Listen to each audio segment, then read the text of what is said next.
दुनिया में बैठी कुछ ताकतों का माथा गर्म हो जाता है। वो भारत में कांग्रेस और इंडी गठबंधन की कमजोर सरकार चाहते हैं।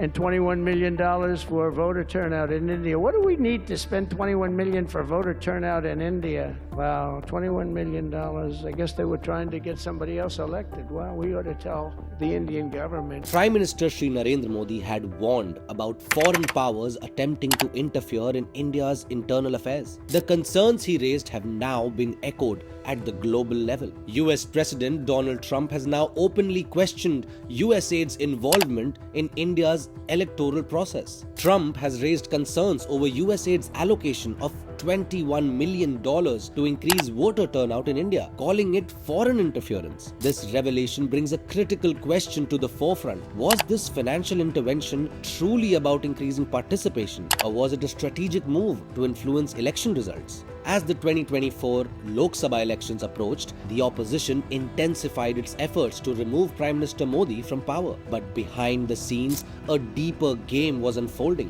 one where USAID played a pivotal role. USAID, a US government agency claiming to promote international development, has been actively involved in India for years. However, its role has been far from neutral. Reports indicate that since 2014, when Prime Minister Modi took office, USAID has redirected substantial funding towards entities that actively challenge the government's policies and decisions. During the UPA government from 2004 to 2014, USAID funding was provided to both the government and NGOs. However, after the change in power in 2014, financial support was redirected almost entirely towards select NGOs, many of which have been accused of running targeted propaganda campaigns. This shift suggests a coordinated effort where USAID and global entities have aligned with the Congress to shape narratives and obstruct key policy initiatives. Every significant move aimed at strengthening India has been met with well-organized resistance, allegedly fueled by foreign financial support.